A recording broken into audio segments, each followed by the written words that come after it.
We are going to continue with the synthesis of natural compounds. Now it's the time to study the synthesis of longifolene. Longifolene is a naturally occurring hydrocarbon that is found in the resins of the pine tree, Pinus longifolia. Pine are very famous plants, and they are traditionally believed to be existing in the world for a large number of years, centuries and centuries. And this is the plant called Pinus longifolia. This plant is found to be in the gardens of Taj Mahal. And it's a common pine plant. And you can see that here the pine plant, the skin is subjected to a lot of injuries. Therefore, it may cause damage to plant. Therefore, nature had made the generation of a large number of terpenoid compounds and other compounds that will enable the protection of the wood. Okay, and such a compound is longifolene. Synthetically, longifolene made a lot of challenges to synthetic chemists of those times. And this synthesis was first reported in 1961 by Corey and co-workers. And Corey is one of the famous synthetic organic chemists, and papers reported in 1961. And you can see that there are a lot of Indians in the team. You can see the Mitra and Vadakancheri. Vadakancheri is actually supposed to be a person from Kerala. And this Vadakancheri is involved in some other synthesis also, like the Baker synthesis. And the paper reported in the Journal of American Chemical Society. The details are given here. So you can see that this is the compound. This is actually, it's having two different rings. It's actually a 6-membered bicycloring. You can see that here the ring is 1, 2, 3, 4, 5, 6, 7. 7-membered ring. And it is in conjunction with that of the bicycloring. Okay, so the compound is actually highly of good importance in synthesis. This is the plus longifolene. We don't study enantioselective synthesis here, but we study only the synthesis. This paper reports total synthesis. Total synthesis means normally when you synthesize, we'll get a racemic mixture of a compound. To separate them into plus and minus enantiomers, it is called total synthesis. We are not going to attempt the total synthesis of longifolene, but we just study the synthesis of longifolene. We're going to see the synthesis of longifolene now. So the synthesis of longifolene starts with a very famous ketone called the Wieland ketone. It's an original compound. It's a compound which is used as for synthesis of a lot of compounds. This Wieland ketone is subjected to ethylene glycol reaction. Ethylene glycol, CH2OH, CH2OH. This is used to protect this keto group. This will not be attacking this keto group, this other keto group also, because this keto group, the functional nature is different. It's actually a conjugated ketone, but it's an isolated ketone. So the protective group will preferably go to this position and it protects the ketone like this. The reason is that we need to engage this position later. We want this place to react. That's why we are protecting, we don't want this place to react. So we are protecting this carbonyl by using the protecting group ethylene glycol. This is the ethylene glycol protected compound. This compound is subjected to reaction with this compound, an ylide. It's actually, by Wittig reaction. What happens is that with the help of Wittig reaction,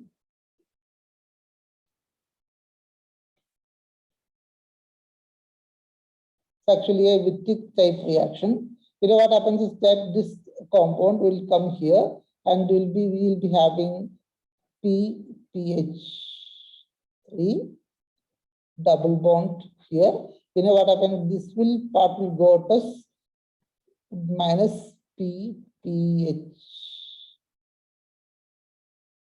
minus PH3PO. And this double bond will add to this double bond here, and we'll be getting a system like this. The second compound is formed. This compound is subjected to oxidation with the osmium tetroxide in presence of pyridine. We have studied this, that it is actually a hydroxidizing agent or an oxidizing agent. This double bond get hydroxylated. Then one OH will be here and the OH will come here. It will be OH here. And traditionally, this compound is used for this type of hydroxylation. And here will be this hydroxyl dialcohol is formed. To this compound, we subject that to tosyl chloride and pyridine. Okay, this tosyl chloride comes to this OH. It's actually a tertiary alcohol. It is not attacked by TSOCl, tosyl chloride, but it attacks a secondary alcohol and it forms OTS.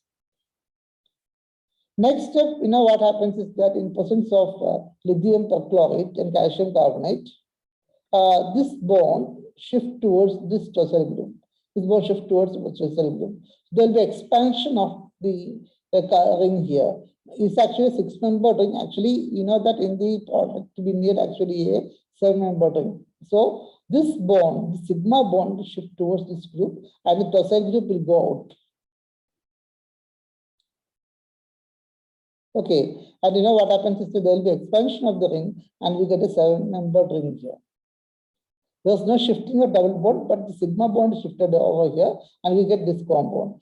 Because we use a lithium perchlorate is an oxidizing agent, this secondary alcohol get oxidized to a ketone. Okay, so two things happens this time. The first thing is the migration of sigma bond leading to expansion of the ring, and the second one is actually oxidation of the alcohol to a ketone, because we are using lithium perchlorate is a good oxidizing agent. Reaction takes place at 50 degrees Celsius. In the next step, what happens is that we have got, this is actually what is happening. If we use aqueous HCl, there will be deprotection of this protecting group. There will be deprotection here. What happens is that, this deprotects and we get this compound. We get the ketone back. There are two ketones. Again, this is actually a conjugated ketone and an isolated ketone. This compound treated with a base. We treat with a base and glycol in a sealed tube. Okay, what happens here is that there will be a enolate formation here, base formation here, and as a result of that, there will be a negative charge over here. This negative charge migrates over, it's electron-rich center, that migrates over to this carbon atom. Okay, this carbon atom, and it's one. We call number 1, 2, 3, 4, 5, 6, 7. It migrates to this center. Okay, as a result of that, what happens is that a new bond is formed between this second carbon atom. You can call that to be 7. This is 1 dash, and if it is 2 dash, there will be a bond formed between 2 dash and the second carbon atom. This is the 2 dash, and this is 7th carbon atom. Sorry, this is the second carbon atom. This is 1, 2, 3, 4, 5, 6, 7 again. The 1 dash carbon. We got almost the shape of that of the longifolene here. Now we treat the compound with methyl iodide in presence of this strong anionic base.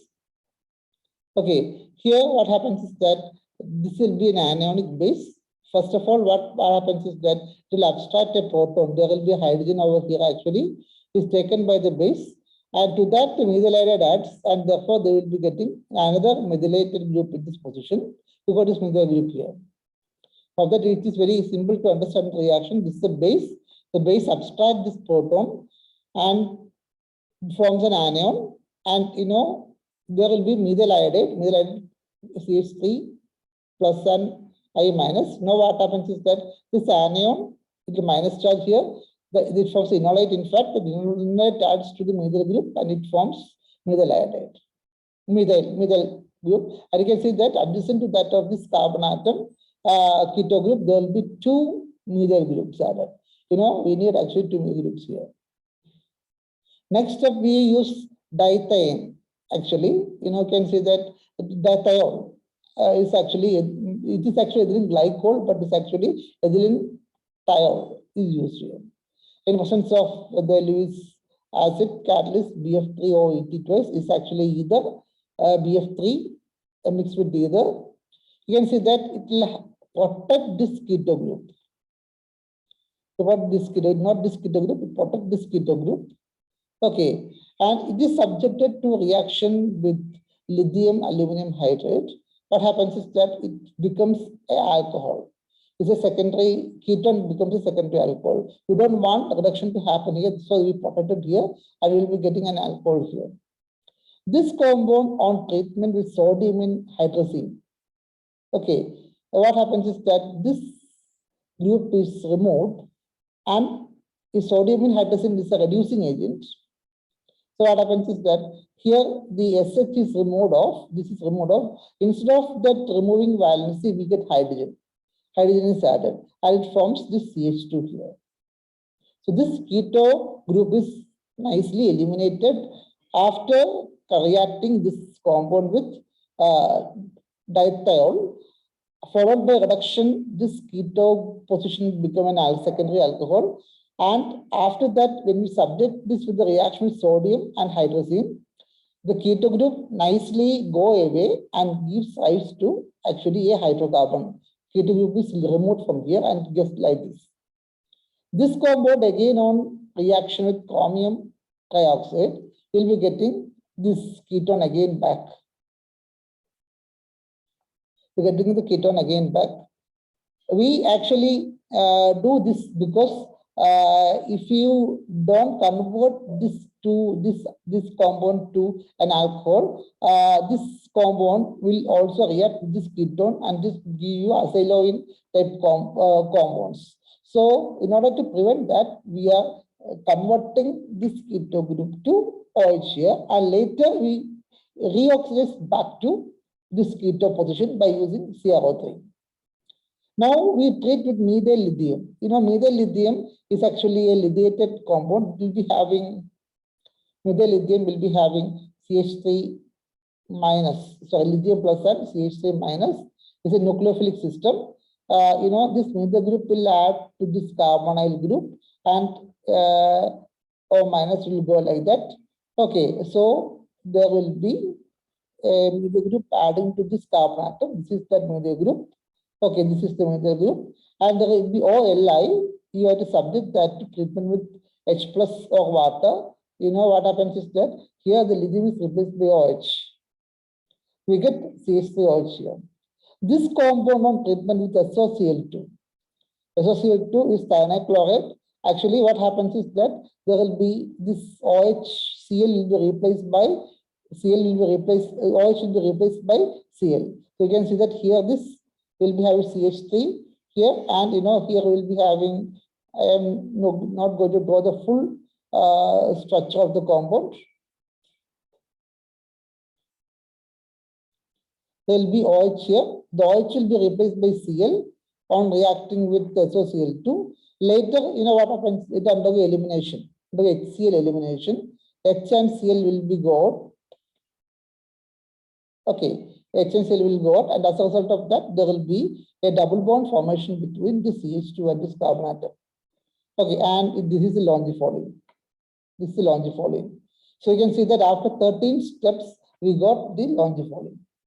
Okay, it is actually the synthesis of Longifolene. When we do this, we'll be getting a mixture of D and L Longifolene.